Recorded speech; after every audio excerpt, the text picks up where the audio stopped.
受风台加上西南气流影响，连日来好大雨造成真大农业损失，所以市长有委托9号日头早就前往大卖场关心菜价状况。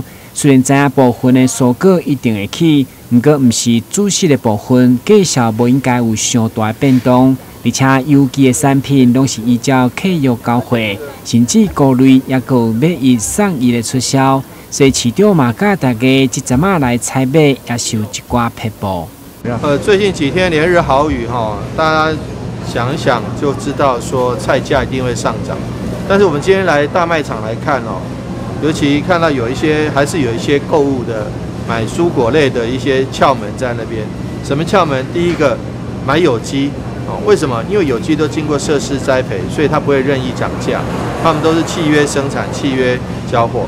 第二个买菇类，菇类的部分哦，这个都是价格很平稳，甚至还买1送1的，像金针菇。第三个香菜的部分哈，可以看到这边香菜还算是维持一定的价格，因为香菜不是主食，它只是看旁调味的，所以说我想说对于民生的影响，当然不能说没有，但是也会局限在一定的程度。那这个时候不要买的是什么？不要买的是什么？这个有一些像山东白菜啦，像高丽菜这一类的叶菜，第一个价格被哄抬过高。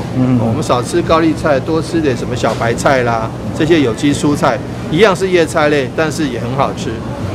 根据过去经验，菜库这类的作物在风台期价销相对较稳定。而这摆蔬菜主要产地其实顶礼拜产量已经降低，采收冇状况，加上父亲节甲七夕中原的需求量大，所以市场表示，经发甲农业等相关的局处一定会持续监控。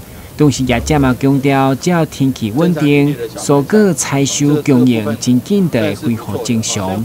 台南新闻，郭文吉、刘品言采访报道。